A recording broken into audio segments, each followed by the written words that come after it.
que é que você faz para ser feliz? É a pergunta dessa série.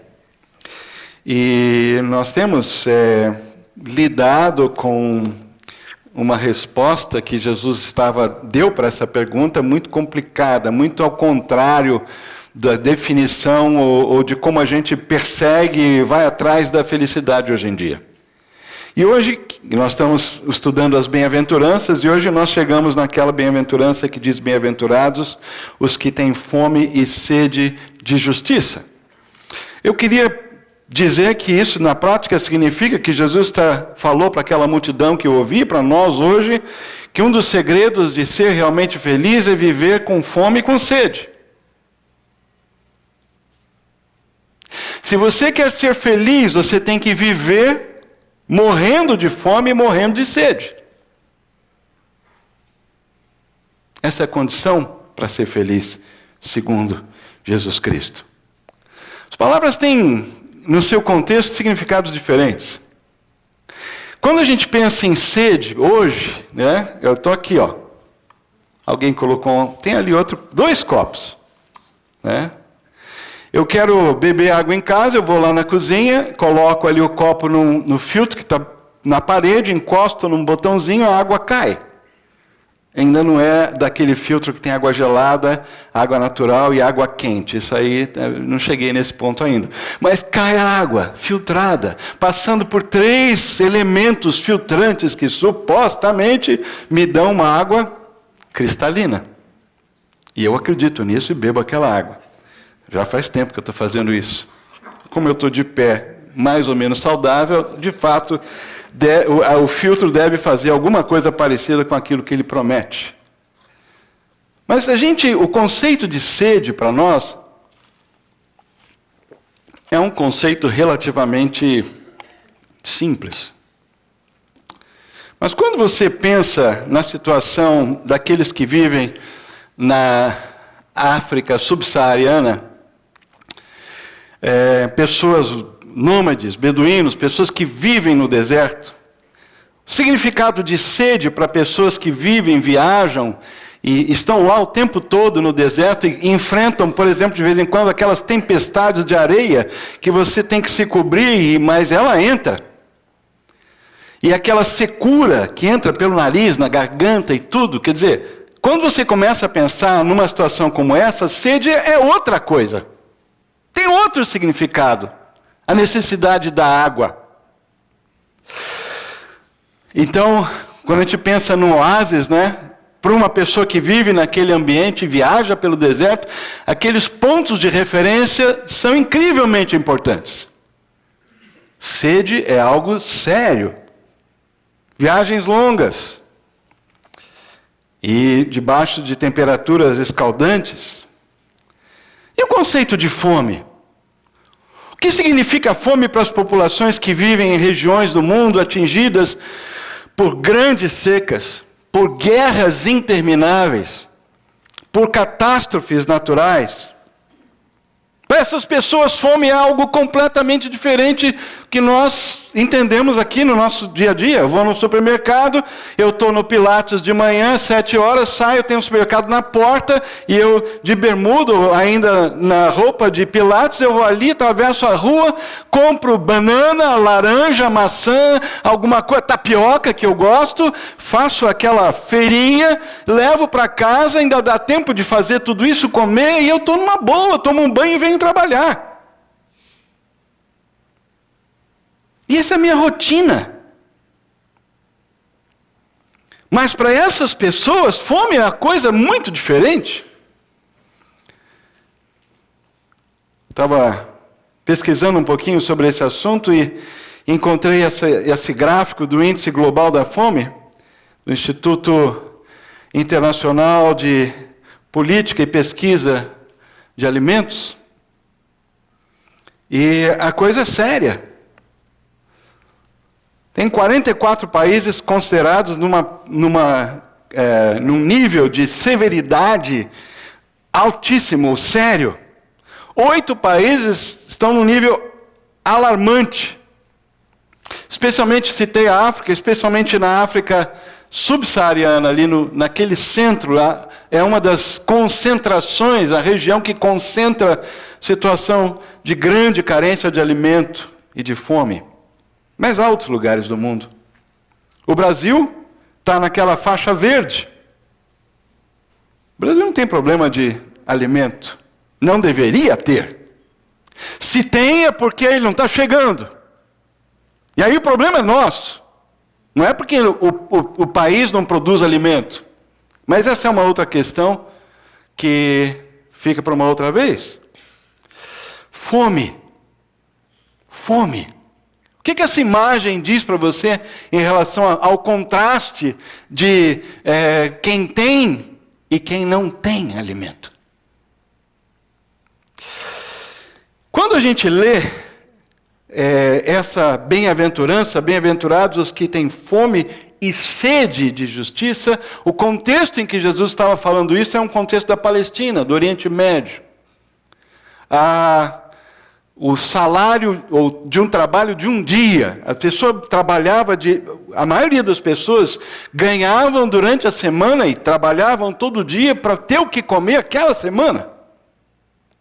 Se alguém deixasse de trabalhar 1 ou 2 dias, isso já significava diminuir o alimento disponível para a família. Essa era a situação. Essa era a situação da maioria das pessoas. Havia pessoas ricas também. Mas, nesse contexto, quando a gente lê aqueles que têm fome e sede de justiça, nós temos que pensar na situação daqueles para os quais a comida e a bebida, a água e alimento são vitais, são dramáticos. É esse o contexto do texto. Não para a gente, que provavelmente nunca sentiu de fato fome, ficar dias sem comer. Ou com muito pouca água, ou 1 dia ou 2, praticamente sem beber água. Essa não é a experiência da gente. Por isso que é difícil a gente, às vezes, ler a Bíblia e ter a ideia do contexto e da intensidade do que Jesus está falando. E é importante a gente entender esse contexto. Foram os titãs que cantaram, né? Você tem sede de quê? Você tem fome de quê?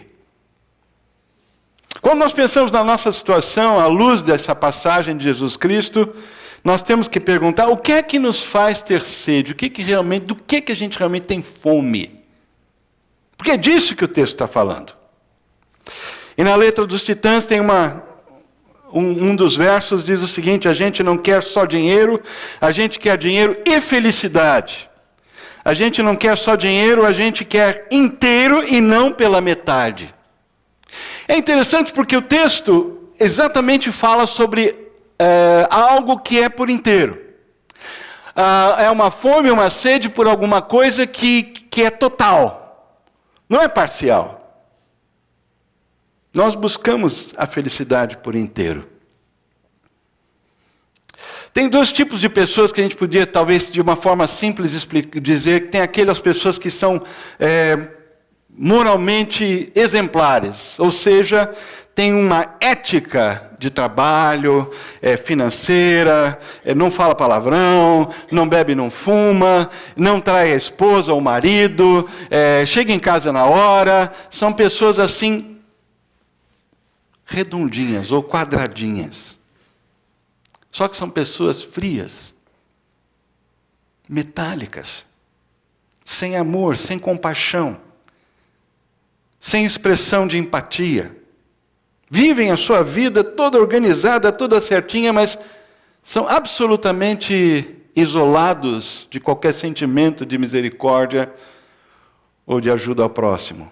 Por outro lado, tem pessoas bagunçadas, devendo para todo mundo, chega, não tem hora para nada, é aquela bagunça, indisciplinado, mas se houver uma pessoa com necessidade, alguém aparece na frente dele ou dela, precisando de alguma coisa, para tudo, e vai viver para aquela situação, para aquela pessoa. Tem pessoas assim? Ninguém é totalmente uma coisa e totalmente outra. Se você e todo o espectro de personalidades e temperamentos e jeitos de ser. Mas quando a gente pensa nessa palavra que Jesus está dando, o que tem fome e sede de justiça será satisfeito e é uma pessoa feliz, ele está se referindo a algo que não é pela metade, não é de um jeito ou do outro, é tudo. Santo Agostinho disse: fizeste no Senhor para ti, e inquieto está nosso coração enquanto não repousa em ti. Observem que o texto diz: bem-aventurados os que têm fome e sede de justiça. E aí um detalhe mais gramatical, mas eu acho importante mencionar. O objeto aí, fome e sede de justiça, está no acusativo, para quem gosta desse tipo de gramática e estudou daquela época que ainda... Né? Mas isso significa que é algo que continua. Não é uma coisa que se resolve de repente, pronto, me deu, eu matei a minha fome e acabou. É uma ação contínua. Eu continuo tendo fome, eu continuo tendo sede de justiça. É algo que nunca vai acabar. O romance Quo Vadis, não sei aqui, quem leu Quo Vadis já na vida? Pode ficar, não fique sem graça, pode levantar a mão. Há um rapaz romano que se passa no primeiro século, uma história que é o ambiente do cristianismo no primeiro século. Logo que começou, Jesus morreu, ressuscitou, e os primeiros cristãos. E tem inclusive um filme, né, que foi feito baseado nesse livro. Havia um rapaz romano chamado Vinícius, que se apaixona por uma jovem cristã. Mas ela não retribui o amor a esse rapaz. Por quê? Porque ele era pagão, como se dizia. Ele não seguia Jesus. Ele era um idólatra, um romano típico que provavelmente cultuava muitos deuses, muitos ídolos. E ele então um dia resolve seguir essa moça secretamente. Vai atrás dela para ver onde é que ela estava indo. E ele chega numa reunião secreta onde o apóstolo, isso é um romance, isso não está na Bíblia, onde o apóstolo Pedro estava pregando nesse romance. Quando ele ouve a palavra pregada por Pedro nesse romance, algo acontece dentro dele enquanto ele está ouvindo a pregação, e ele se dá conta de que a realidade maior, mais importante na vida é Jesus Cristo. Porém, e aqui entre aspas, eu estou citando o texto, ele teve a sensação de que se quisesse seguir aquele ensino, teria que fazer uma pilha com todos os seus pensamentos, hábitos e caráter, toda a sua natureza até aquele momento, e queimar tudo até virar cinza. E então, encher-se de uma vida completamente diferente da sua, e de uma alma completamente nova. Virar cinza tudo que ele conhecia como vida, como ele mesmo. E depois que tudo virou cinza, receber uma vida completamente diferente, uma alma completamente nova. Essa é a decisão que Vinícius claramente percebeu que ele precisava fazer. O salmista Davi escreveu dessa forma: um homem de Deus, que conhecia Deus desde a infância, e ele escreve: já maduro, como suspira a corça pelas correntes das águas, assim por ti, ó Deus, suspira a minha alma. A minha alma tem sede de Deus, o Deus vivo. Quando irei e me verei perante a face de Deus? As minhas lágrimas têm sido meu alimento dia e noite, enquanto me dizem continuamente: o teu Deus, onde está? O que Davi está descrevendo é que a jornada do cristão, do discípulo de Jesus, daquele que leva a Deus e a sua palavra a sério, é uma jornada insaciável. É uma busca constante de preenchimento.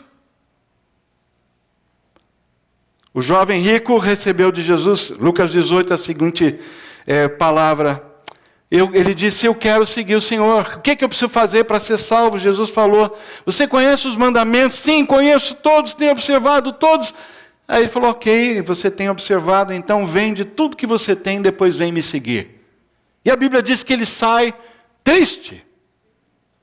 O que Jesus queria dizer para ele é o seguinte: você está pronto a sacrificar, você quer mesmo a vida eterna? Você está pronto a sacrificar as riquezas desta vida para ganhar a vida eterna? Um homem chegou para Jesus e disse, eu vou te seguir por onde o senhor for. Pode contar comigo, eu estou dentro.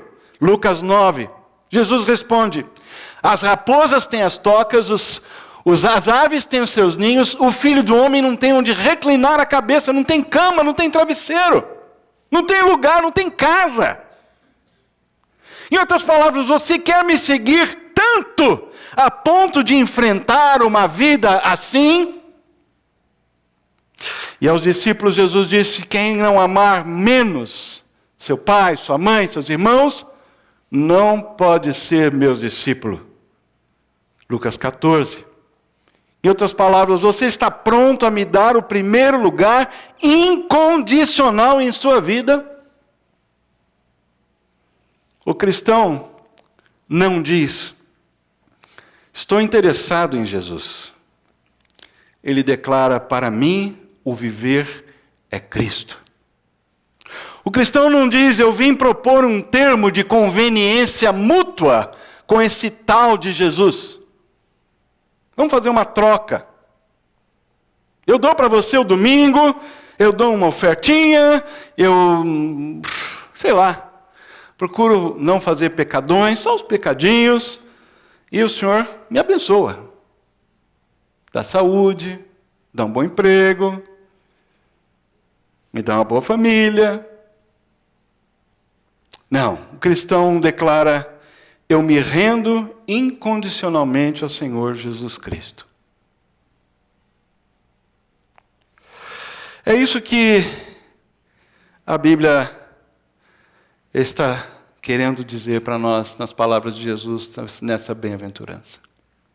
Bem-aventurados que têm fome e sede, todo dia. E todas as vezes que nós somos saciados e nós somos alimentados, essa fome, essa sede aumenta. Aumenta.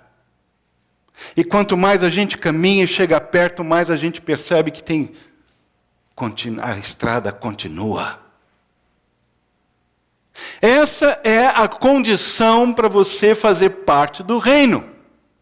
Se você se sente que já alcançou, que já sabe, que está de posse, é meu, acabou, não preciso fazer mais nada, está bom assim, cuidado. Isso é um indício muito sério de que você não faz parte do reino. Que você não faz parte daquilo que Jesus está oferecendo.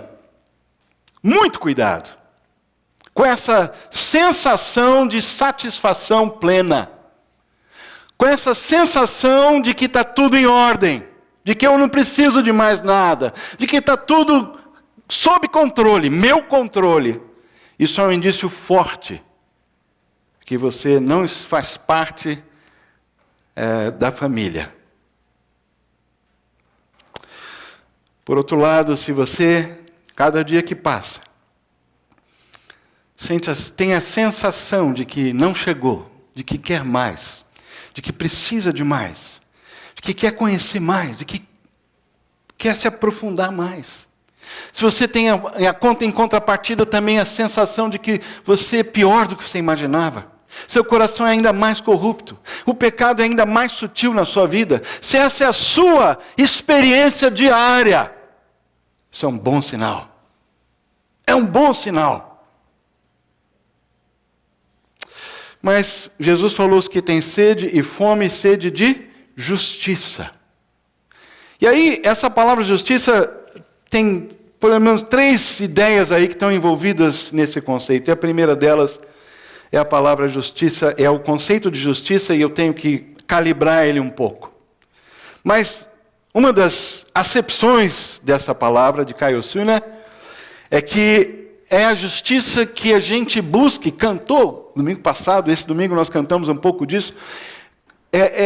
O nosso coração muitas vezes, nós estamos numa situação de injustiça. Nós estamos numa situação de perda. Nós vivendo uma vida aparentemente reta e tentando levar Deus a sério, e a gente sofre consequências. E aí o que acontece?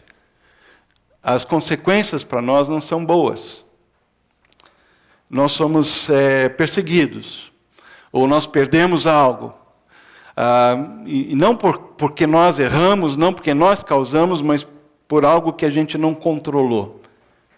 A gente fala em inglês, life's not fair. A vida não é justa, nesse sentido.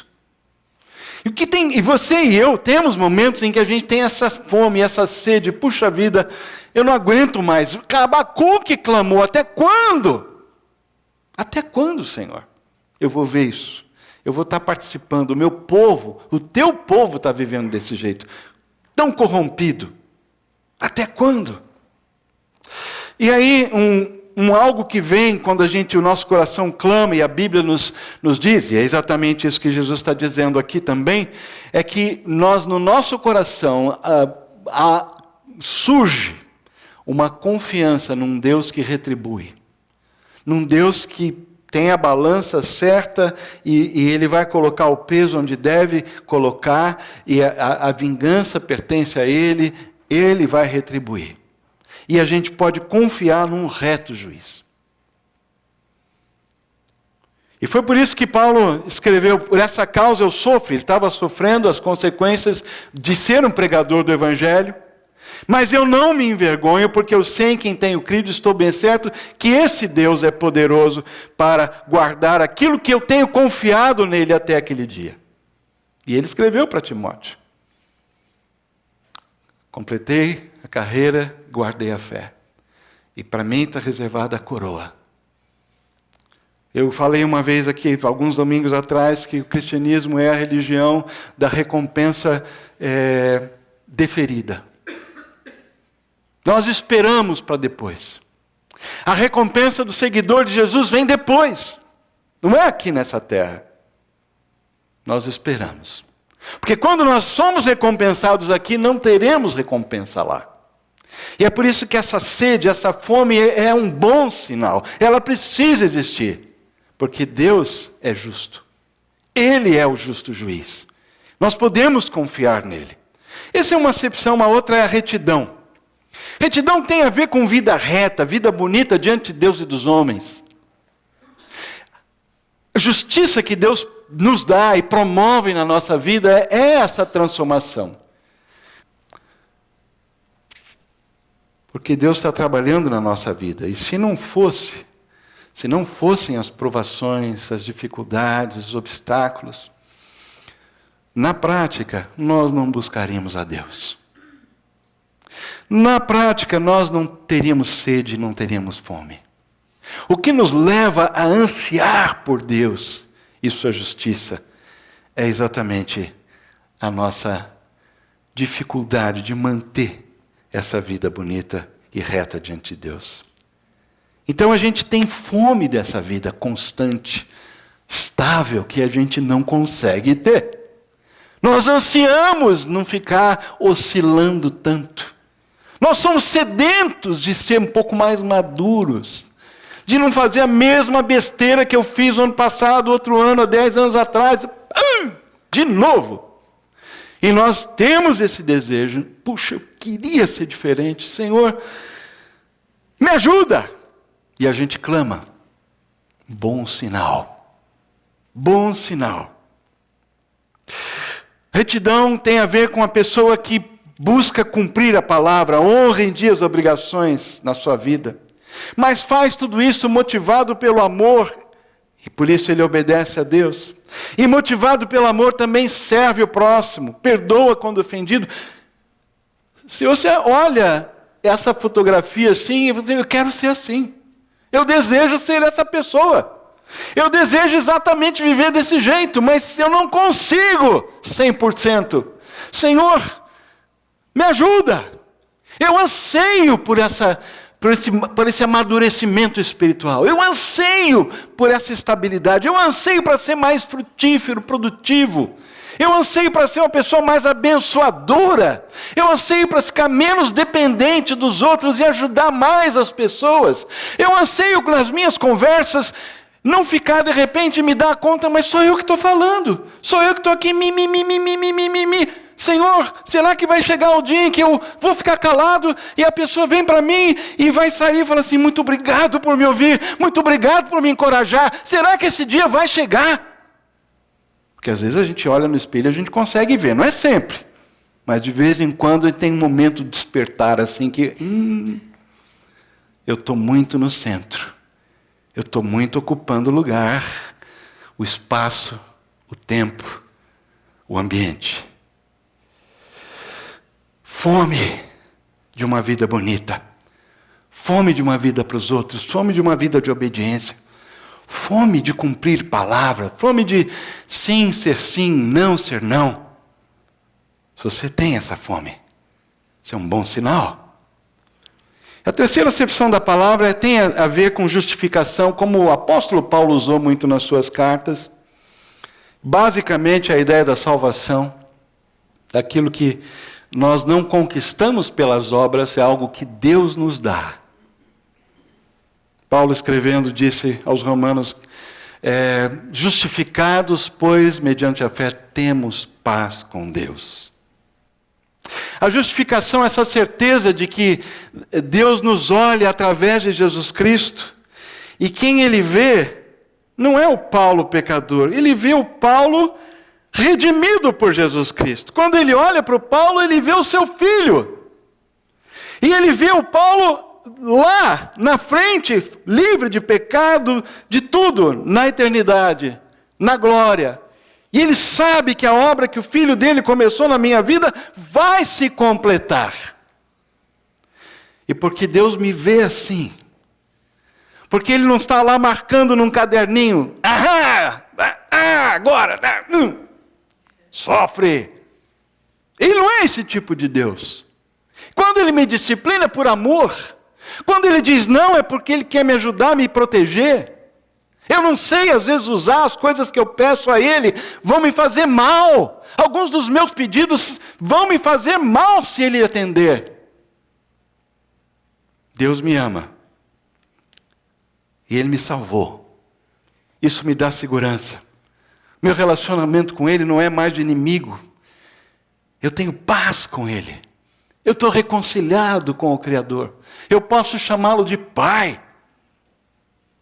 E aí eu desfruto de um relacionamento com Deus que me alegra e satisfaz a minha alma. E eu tenho sede, eu tenho fome desse relacionamento gostoso. Foi isso que Jesus quis dizer quando Ele disse: os que têm fome e sede de justiça serão satisfeitos. Ou numa outra versão, serão fartos. Essa palavra no grego, desculpe citar de novo o grego, ela é importante, porque a origem dela é um verbo que era usado para dar comida para o animal, preparando para a engorda. Essa é a ideia da palavra no original. É socar comida no porco para ele ficar bem gordão, para você abater o porco e todo mundo poder comer o porco na festa. Essa é a ideia original. Quando isso é aplicado a gente é um pouco diferente. Mas não na ideia da palavra, que é nos fartar, nos dar tanto alimento, nos preencher tanto, que a gente chega um momento que fala assim, chega, não aguento mais. Há situações na Bíblia de pessoas que tiveram experiências com Deus, de tal maneira inefáveis, de tal maneira incríveis, que eles pensaram que iam morrer. Tem casos assim na Bíblia, citados na Bíblia. Os que têm fome e sede de justiça serão fartos. Eles receberão de Deus mais do que suficiente. Deus vai dar, e vai dar, e vai dar, e vai dar, e vai dar, e muito. Até um ponto em que você e eu vamos nos sentir satisfeitos, preenchidos, plenos da pessoa de Deus. Eu queria terminar com essa foto. Acho que muitos aqui já viram. Em março de 1993, o fotógrafo Kevin Carter fez uma viagem ao sul do Sudão, onde ele tirou essa foto que ficou icônica de um urubu espreitando uma criança sudanesa, pele e osso, perto da vila de Ayod. O Carter esperou uns 20 minutos para ver se o urubu ia acabar desistindo e voar embora. Mas não aconteceu isso. Então ele fez a foto, espantou o urubu e foi embora. Os pais da menina estavam ocupados buscando comida no mesmo avião da ONU que tinha trazido o Carter para aquela vila de Ayod. A foto foi vendida para o New York Times e foi publicada pela primeira vez em 26 de março daquele ano. E o título da foto é Metáfora do Desespero na África. Praticamente da noite para o dia, centenas de pessoas entraram em contato para perguntar se a criança tinha sobrevivido. E obrigaram o jornal, New York Times, a publicar um editorial fora do comum, informando que a garota teve forças suficientes para afastar-se do urubu, mas que seu destino era desconhecido. Os jornalistas que cobriam a terrível situação do Sudão tinham instruções para não tocar as vítimas de fome. Havia uma guerra civil no país. As vítimas de fome devido ao risco de transmissão de doença. Mas Carter foi criticado por não ajudar a garota.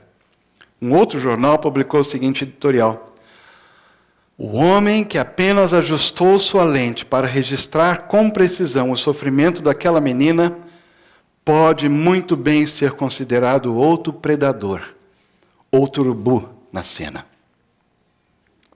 Com essa foto, Carter acabou ganhando o prestigiado prêmio Pulitzer de fotografia. Mas, infelizmente, ele não conseguiu desfrutar o prêmio. Ele confessou a um amigo: eu realmente me sinto terrivelmente mal por não ter pego aquela menina nos meus braços. Atormentado pela violência que tinha testemunhado no Sudão e assombrado pela dúvida que lhe martelava a mente sobre o destino da menina, Carter suicidou-se 3 meses depois de receber o prêmio. Infelizmente, há pessoas que terão sede tarde demais. São como o rico na história que Jesus contou. Pessoas que um dia clamarão: manda alguém molhar a ponta do dedo na água e refrescar a minha língua, porque estou sofrendo muito neste fogo.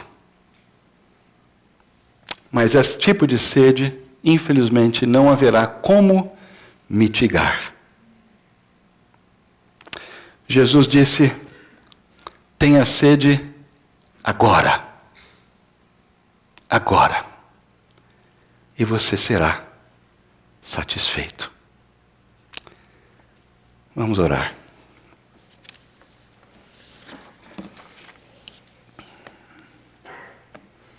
Vou pedir para as pessoas que vão dirigir a ceia já se posicionarem, já se colocarem no lugar. Também a equipe de louvor.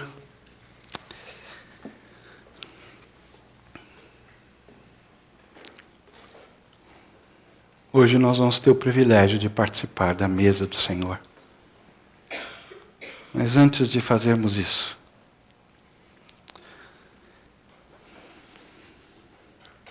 eu gostaria de deixar essa pergunta para cada um aqui. A sua vida, o seu íntimo, a sua alma, o seu coração,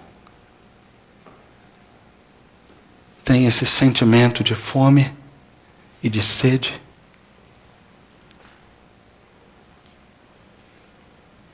Será que a sua fé que você professa em Jesus Cristo, se você já está nessa jornada, é uma fé que demonstra essa carência todos os dias.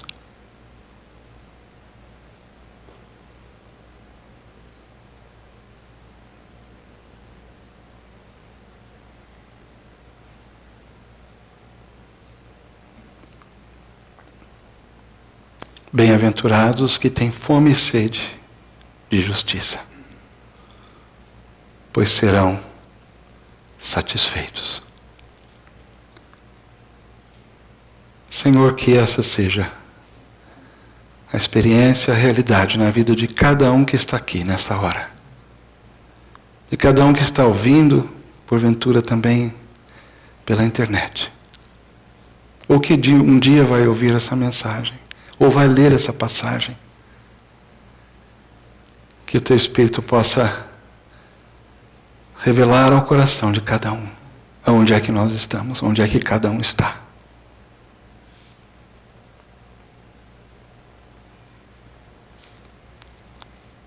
Obrigado porque o convite e a oferta é para todos. Ninguém precisa ficar do lado de fora. Ninguém precisa continuar sentindo que não tem fonte da água viva, que não existe um pão que realmente desceu do céu, porque Jesus é esse pão. Ele é a verdadeira bebida, Ele é a verdadeira comida.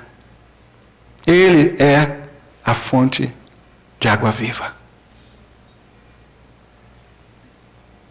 Portanto, Senhor, não nos deixes ficar enganados pela nossa religiosidade, pela justiça própria, pelos nossos atos de bondade, pelas nossas comparações com outros que julgamos que são piores do que nós.